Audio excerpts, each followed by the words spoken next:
रोज का वही समय, सुबह जल्दबाजी में जॉब पर जाना, भागते भागते कभी कुछ छूट जाना, कभी कुछ। आए दिन उसे ऊपर दो चक्कर तो लगाने ही पड़ते।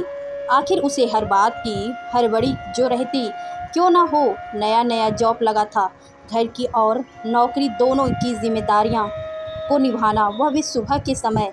यह तो एक परिकव महिला भी नहीं कर सकती थी। विनी तो बेचारी अभी महज भी नहीं कर सकती थी। 22 साल की थी। इतनी छोटी उम्र में पिता की बीमारी ने उसे इतनी जल्दी परिपक्व बना दिया था। आज भी वह कुछ भूल आई थी। गाड़ी स्टार्ट करने से पहले भागते हुए ऊपर गई। उसकी रोज की इन गतिविधियों को महज जी अक्सर अपनी बालकनी से देखा करते और हमेशा उसे देख कुछ सोचते रहते हैं। विनी इस बात से बेखबर अपनी भाग दौड़ की दिनचर्या में जी रही थी। महेश जी उम्रदराज थे, अपनी पत्नी के साथ अकेले रहते थे, घर का सारा काम खुद करते थे, यहाँ तक कि पत्नी के कपड़े भी स्वयं ही धोते।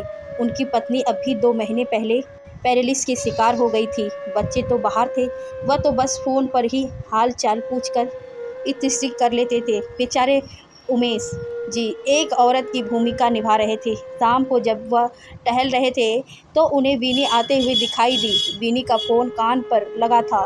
विनी गाड़ी रोकते समय बैलेंस खो बैठी। यह देखते ही महेश जी ने लपक कर उसकी मदद की और मुस्कुरा उठे। विनी उन्हें धन्यवाद देकर घर आ गई। पहली बार विनी ने महेश जी को देखा था। वह तो इतनी व्यस्त रहती कि आसपास कौन रहता है इसकी भी जो उसे जानकारी ना थी। विनी की माँ जब सब्जी लेने नीचे जाती तो रेखा उसे अर्थपूर्ण दृष्टि से देख मुस्कुराती रहती। उसे कुछ समझ ना आता।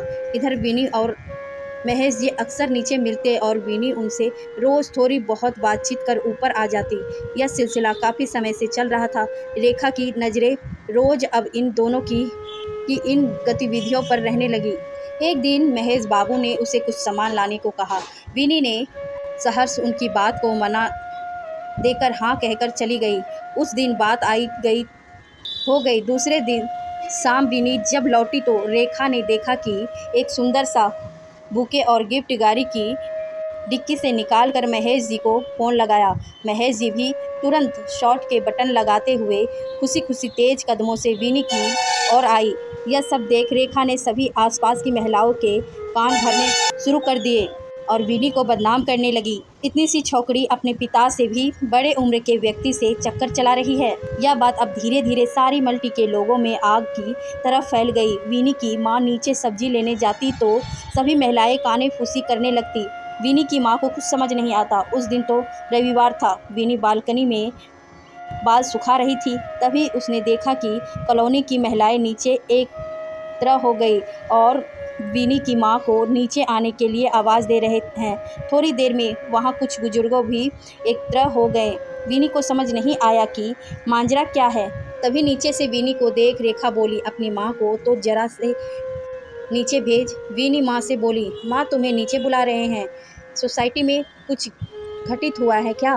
विनी ने सवालिया नज़रों से माँ की ओर देखते हुए पूछा, बेटा पता नहीं, कुछ काम होगा, मैं आती हूँ, तुम पापा का ख्याल रखना। कहते हुए विनी की माँ नीचे आ गई। रेखा उसे देखते ही चीख चीख कर बोली, विनी की माँ अपनी लाडली को नीचे नहीं बुलाएगी, पूरे कॉलोनी का माहौल ख़राब कर रखा है। हमारे भी बच्चे हैं, इन बात का उन पर असर क्या होगा कुछ पता है?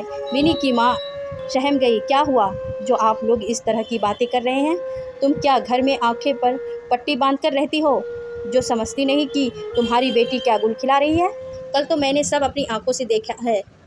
मेरी आंखें धोखा नहीं खा सकती और मैं तो आए दिन इन दोनों को देखती रहती हूँ। कहते हुए महेश जी के घर की ओर देखने लगी। उन्हें भी आवाज़ लगाकर नीचे बुलाया।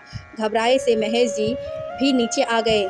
जब उन्हें अपनी और विनी के इस तरह के फालतू रिश्ते को लेकर कॉलोनी की महिलाओं का नज़रिया पता चला तो वह चीख उठे। बोले, किसी मासूम लड़की को बदनाम करने से पहले 100 बार सोच लिया करो। तभी रेखा हाथ पटकते हुए बोली, हाँ हाँ, क्या कल जो देखा वह झूठ था? कल मैंने अपनी इन्हीं आंखों से देखा, विनी तुम्हें गिफ्ट व फूलों का गुलदस्ता दे रही थी। विनी को जब यह बात पता चली कि नीचे चर्चा उसी के बारे में हो रही है तो भागती हुई नीचे आई, बोली, आंटी, हर रिश्ते का एक ही मतलब नहीं होता। कहते हुए उसकी आंखों से आंसू बह निकले। महेश जी ने रेखा को क्रोध भरी नज़रों से देखते हुए कहा, हाँ, जो तुमने कल देखा था वह बिल्कुल सही था। मैंने ही विनी से गिफ्ट और फूल मंगवाए थे। कल सालू का बर्थडे था।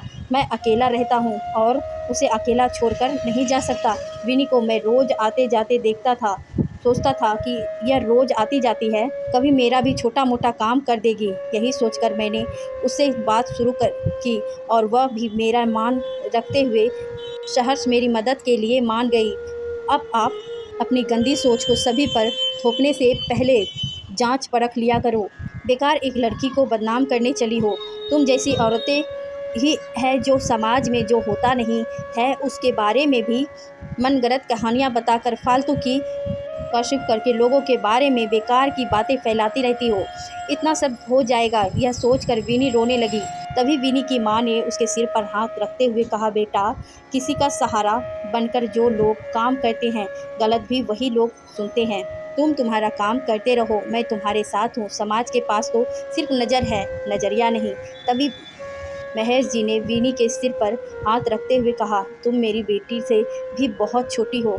आज रेखा अपने बनाए हुए बेमतलब के जाल में खुद ही फंस गई। शर्मिंदगी महसूस करने लगी। उसे महेश जी और विनी से माफ़ी मांगने में भी झिझक महसूस हो रही थी।